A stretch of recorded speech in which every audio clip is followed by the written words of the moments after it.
네, 안녕들 하십니까. 여러분, 글로벌스타입니다. 3월 28일 화요일입니다. 네, 지난 토요일 날 강연에 참석해주신 여러분들께 감사의 말씀을 전하고요. 3월 25일 날 강연회 때 국내 증시에 대한 거시적 분석을 좀 부탁하신 분들이 계셔가지고, 한번 오늘은 코스피 국내 증시에 대해서 한번 분석하는 시간을 갖도록 하겠습니다. 일단 최근에 이제 여러 뉴스들을 많이 보시다 보면 네, 국내 증시가 굉장히 저평가되어 있다라는 그런 말씀들을 많이 들으셨을 거예요. 실제로 보시면 이게 뭐 한국 거래소의 기사를 바탕으로 나온 건데요. 3월 17일자 기준으로 국내 증시의 주가 수익 비율, 이른바 PER이라는 PER이 9.8배다. 이는 미국의 18.6배, 영국의 18.6배, 독일의 14배, 일본의 16배, 항생지수 16배, 이른바 세계 메이저 증시에 비해서 굉장히 낮은 배율을 현재 보이고 있다. 네. 그리고 또 실질적으로 최근에 몇 년 동안의 실제 어떤 움직임 추이를 보더라도 굉장히 다른 나라에 비해서 증가세가 굉장히 낮다라는 그런 부분들이 현재 부각이 되고 있습니다. 그래서 코스피가 최근에 이제 오랜 이렇게 보시면 종합 주가 지수를 보시면 오랜 세월간의 수렴 장세를 보였죠. 이게 지금 일봉입니다. 일봉. 요때가 리먼브러 사태고요. 리먼브러 사태 이후에 반등을 한 후에 요때가 2011년 5월 달이죠. 그리고 나서 뭐 한 6년 정도, 11년이니까 12, 13, 14, 15, 16, 17, 한 6년 정도의 아주 긴 수렴 기간을 보였습니다. 그러니까 어떤 펀더멘털에 비해서는 굉장히 저평가되어 있는 건 사실이다. 현재 지금 요게 어떤 우리가 이 파동의 모양으로 놓고 볼 때는 분명히 요게 이제 상승파로 보는 게 맞거든요. 예를 들면 요게 아주 장기 분석인데요. IMF 때 최저점을 기록하고 이렇게 올리고 나서 조정 주고 네, 이렇게 한번 큰 폭의 상승이 있었고 아주 큰 또 조정이 한번 있었죠. 그래서 이제 우리나라 증시는 요때를 일단 기산점으로 해서 이제 기술적인 접근을 하는 게 맞고요. 요때를 기산점으로 요때가 이제 890이니까 아주 뭐 굉장한 그런 아래쪽이었죠. 리만 사태 때. 요거를 피보나치로 한번 이렇게 거시적으로 한번 보시면 최고점이 2231.47이고 최저점이 892.16입니다. 요때를 놓고 보시면 약 38% 정도의 되돌림을 줬죠. 상단 대비해서. 약 38%의 되돌림을 주고 아주 오랜 기간을 정말 이렇게 박스권 모습을 보였어요. 그러다가 이제 지금 살짝 박스권이 완벽하게 뭐 고점이 뚫린 건 아닌데 이 박스권을 이탈할 조짐을 현재 보이고 있어요.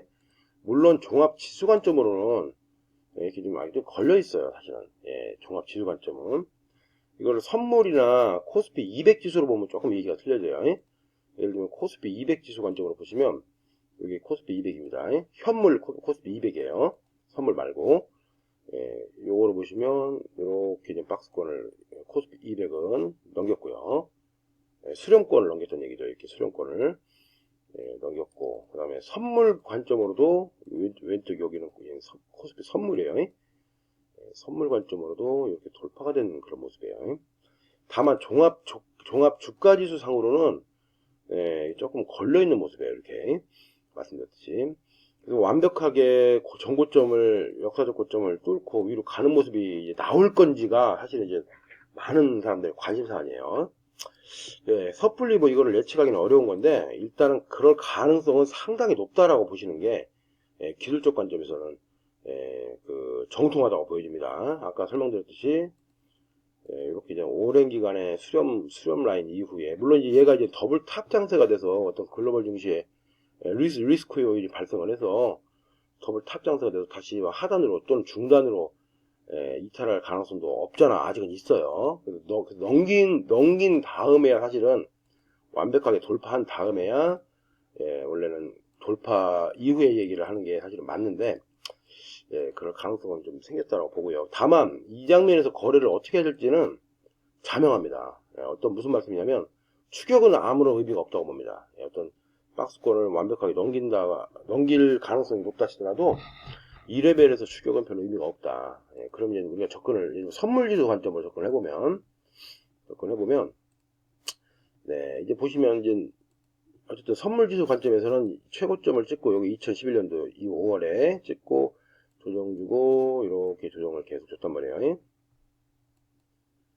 예, 이렇게 올리고, 조정 주고, 내리고, 조정, 올리고, 조정 주고, 이렇게 계속 이제 무브먼트가 확대돼 가고 있잖아요. 그럼 요거를 이제 이렇게 이제 범위를 이제 좁혀서 보시면, 예, 최소한 매수 관점이라 한다면, 여기서 이제 이렇게 올리고, 조정 줬고, 올리고, 조정 줬고, 여기 지금 하나 통으로 올린 거거든요, 이만큼이요. 그래서, 예, 설령 어떤 눌림목 매수를 기다린다 하더라도, 일단은 기산점을 여기를 보셔가지고, 여기를 보셔서 충분히 눌림목을 기다리시는 게 맞지 않나 싶어요. 여기서 추격해서, 예, 박스권을 완벽하게 돌파한다는 보장이 사실 없거든요. 예, 예, 그런 부분 때문에 선물 기준으로는 적어도 요 폭의, 이제 어쨌든 좋은 자리를 기다리는 게 중요한 거니까요. 또 이평도 아직은 굉장히 이격이 커요. 이격이. 요 폭에 뭐 적어도 한 38% 이상 되돌림을 줄 때, 예, 또는 50% 가까운 되돌림을 줄 때, 예, 그때가 이제 우리가 매수를 할 수 있는, 38%를 준다면 지난번에 이렇게 싸움했던 270라인 정도가 되겠고요. 50%를 만약에 준다면 여기 이 바닥 라인 지지했던 여기 265 라인이 되겠고요. 그래서 제 생각에는 그렇다고 여기서 이렇게 이제 상승 흐름이 계속 가고 있는 장면에서 매도 공략하는 거는 별로 적절치가 않아 보이고요. 만약에 그 코스피 지수가 박스권을 탈출해서 올라간다는 관점으로 보신다 하더라도 충분히 눌림목을 기다려야 되는 게 아닌가 이렇게 저는 봅니다. 코스피 200 관점으로 보시면 200 관점으로 지금 아까 똑같이 선물하고 똑같이 이제 주안점을 준다면 여기서 이렇게 이제 아까 말씀드린 대로 올리고 조정 주고 올리고 조정 주고 요 다음 얘기만 우리가 보면 되거든요. 단기 거래, 중기 정도 거래하시는 분들은. 왜냐면 선물이라 하더라도 뭐 만기가 아시다시피 3개월밖에 안 돼요. 이거를 뭐 롤오버까지 하면서 주장창 들고 갈 수 있는 그런 흐름은 안 되기 때문에 충분히 눌림목을 기다려서 매수 작전을 가는 게 맞아 보입니다. 그럼 이 분석은 결론적으로는 데이 트레이딩 하는 선물 분석하고는 아무 관계가 없는 분석입니다. 추세적인 흐름을 이제 짚어보는 거시적인 관점에서 짚어보는 겁니다. 데이야 뭐 하다못해 이 1번 캔들 안에서 수도 없는 거래들이 일어나는 거니까 데이는 열애고요. 그리고 중기 이상의 흐름을 보신다면 제가 추천하는 흐름은 박스권 돌파가 사실상 시도가 된 게 맞다 이렇게 봅니다. 시도가 된 게 맞다. 그 다음에 돌파가 이루어졌을 가능성이 높은데 우리가 이제 돌파 법칙에 의거해서도 돌파 조정 상승 이런 관점을 보신다면 중기 이상의 전략을 보시는 분들은 적어도 코스피 200 지수 관점에서 70에서 한 65 요 수준 요 수준까지의 충분한 어떤 눌림을 기다리셔야 한다는 게 저희 관점입니다. 종합 지수 관점은 조금 달라요, 이게. 그래서 이게 사실은 명확하지 않습니다. 우리나라 증시가 그러면 다른 나라에 비해서 왜 이렇게 약하냐. 뭐 기타 아까 선진국들을 비교했죠. 사실은 참 이해할 수 없는 부분이에요. 근데 이제 어떤 산업의 편중이 조금 많이 돼 있다는 부분. 뭐 지금 최근에 이제 우리나라 증시를 견인하고 있는 종목들도 사실은 아주 몇 개로 정해져 있잖아요. 전통적인 강세였던 뭐 조선이라든가 플랜트 이런 분야가 건설 플랜트 이런 쪽이 많이 찌그러졌고 쉬운 말씀으로. 그리고 이제 IT 쪽에 특히나 뭐 이제 삼성전자 반도체 부분, 디스플레이 부분, 그다음에 뭐 하이닉스 이런 그다음에 현대차 이런 부분들에서 약진을 계속 하고 있는데 굉장히 차별화된 장세라는 거죠. 종합지수 관점으로도 그럼 이렇게 보신다면 아까 제가 설명드린 그런 레벨로 보신다면 종합지수 관점으로도 이제 여기서 보면 이렇게 올리고 종합지수하고 이제 저기 선물하고 좀 움직임이 틀립니다. 올리고 조정 주고 이렇게 종합지수 관점도 여기서부터의 이제 흐름을 보셔야 한다는 얘기죠. 이게 이제 1930년의 최저점이에요.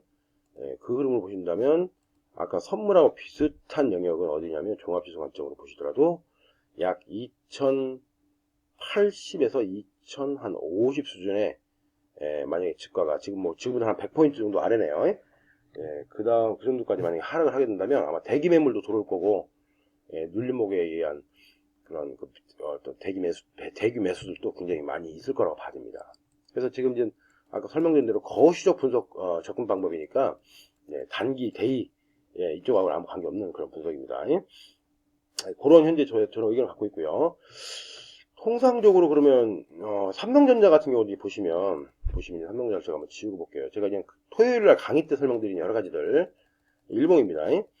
예를 들면 그 피보나치를 활용해서 대체 어디까지 갈 수 있냐를 보통 예측할 수 있다고 했죠. 예를 들면 여기서 요만 67만 원에서 예를 들면 여기 어디 150만 원을 찍고 이 고점이 돌파됐을 때 엑스텐션으로 갈 수 있는 엑스텐션으로 확장해서 갈 수 있는 자료는 통상적으로 요 확장폭이 대부분 127%에서 138% 또는 많게는 161.8%짜리예요.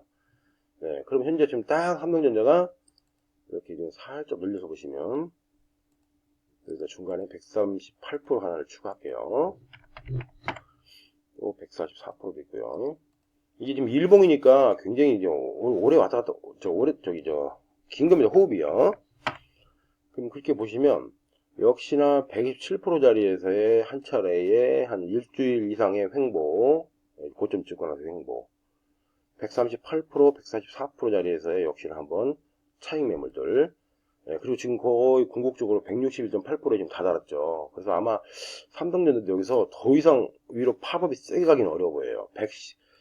214만원 정도 수준이 일단 삼성전자는 161.8% 최대치라고 봐지거든요. 그래서 일단 삼성전자도 이제 단기 급등에 대한 차익 매물도 흐르고, 또 미국 증시도 약간의 조정권에 지금 들어가 있는 장면이다 보니까, 지금 제가 이제 전체적으로 쭉 훑어드린 대로 코스피가 막스피를 탈피할 가능성이 저는 높다고 보고요. 또 그 다음에 이미 그런 시도가 벌어졌다. 다만 지금 이 장면에서 추격이냐? 전혀 아니라고 봅니다. 추격은 아니고 충분히 눌림을 기다리되 종합지수 관점은 2050에서 2084 이 정도.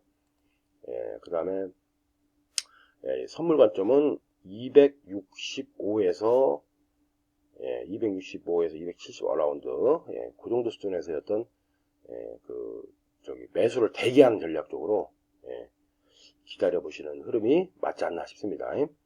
다만 이거는, 이제 글로벌 증시 환경에 우리나라 증시가 굉장히 이제 많이 대외 의존도가 크다 보니까, 굉장히 취약하다 보니까요. 이제 올해, 5월에 프랑스, 선거, 이탈리아 선거, 올해 10월에 독일 선거, 여러 그런 정치적, 폴리티컬 리스크들이 굉장히 산재해 있어요. 그리고 트럼프 정부가 어쨌든 트럼프 랠리가 일단 일단락되고, 트럼프 케어 법안이 일단 폐지가 됐다든가, 그 다음에 앞으로 진행될 트럼프 세제 개혁안, 이런 것들도 녹록하게 그렇게 쉽게 통과될 것 같아 보이지 않습니다. 그래서 이미 글로벌 증시들은 어느 정도 정점에 와 있다는 게 저의 의견이고요.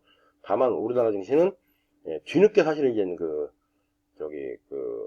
박스권을 돌파를 시도하고 있기 때문에 이게 이 시도가 실패로 돌아갈 소지도 없지 않아 있습니다. 글로벌 증시의 환경에 따라서.